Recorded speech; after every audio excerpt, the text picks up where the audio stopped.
La première erreur, il s'est caché derrière ses humilités au lieu d'affronter la justice. La deuxième erreur, c'est une erreur politique et il le sait. Il sait qu'il a fait un mauvais choix de ne pas rejoindre l'Union sacrée.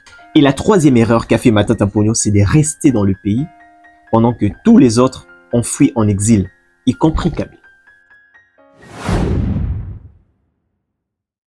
Il pensait pouvoir être protégé par son frère Swahili, Vital Kamerhe. Si le président de la Cour constitutionnelle m'avait écrit, j'allais lui poser la question en quelle qualité lui peut interpréter la loi.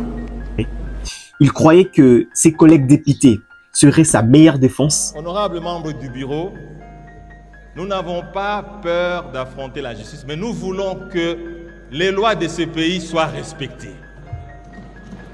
Les lois de ce pays doivent être respectées. Mais aujourd'hui, Matata Ponyo est resté seul face à son destin.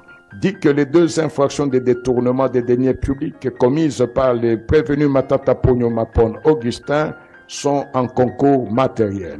Le condamne de ce chef à une peine cumulée de 10 ans de travaux forcés. Le verdict est tombé.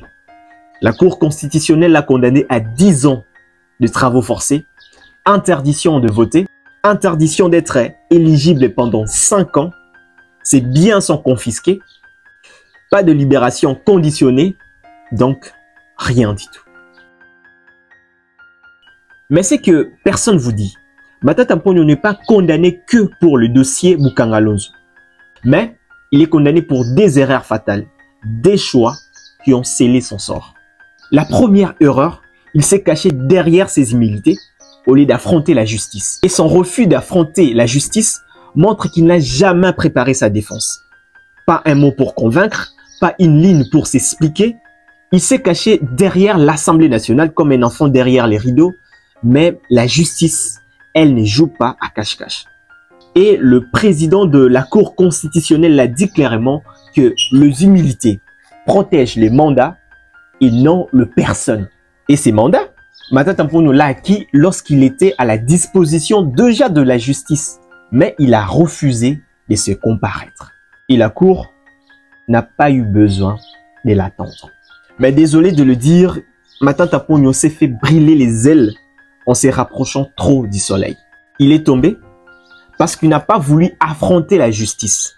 Je pense qu'il devait normalement s'expliquer, affronter la justice, prouver son innocence. S'il était innocent, bien sûr. Mais au lieu de ça, il a préféré de se cacher derrière l'Assemblée nationale. La deuxième erreur, c'est une erreur politique. Et il le sait. Il sait qu'il a fait un mauvais choix de ne pas rejoindre l'Union sacrée. Ce choix, qui aurait pu être noble, s'est révélé fatal. Je vous explique.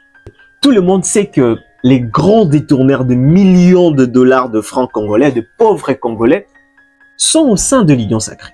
Ils se promènent librement avec l'argent du peuple dans leurs comptes bancaires qui se trouvent à l'étranger. Mais posez-vous la question, pourquoi est-ce que ces gens ne sont pas arrêtés et condamnés comme Matata Ponyo? La réponse, elle est simple. Parce qu'ils ont fait un choix politique. Parce qu'ils sont couverts. C'est une réalité. Mais Matata Ponyo, lui, a voulu rester droit au sein de l'opposition. Ou du moins, seul. Et dans cette solitude, il a perdu tout appui. Et son avocat parle d'un procès politique comme s'il ne savait pas que depuis longtemps c'était un procès politique. Il parle de chiffres fabriqués, de faits déformés. Il parle de l'injustice, de la trahison. Mais au fond, c'est vraiment ça? Vous savez, je dois vous dire une chose.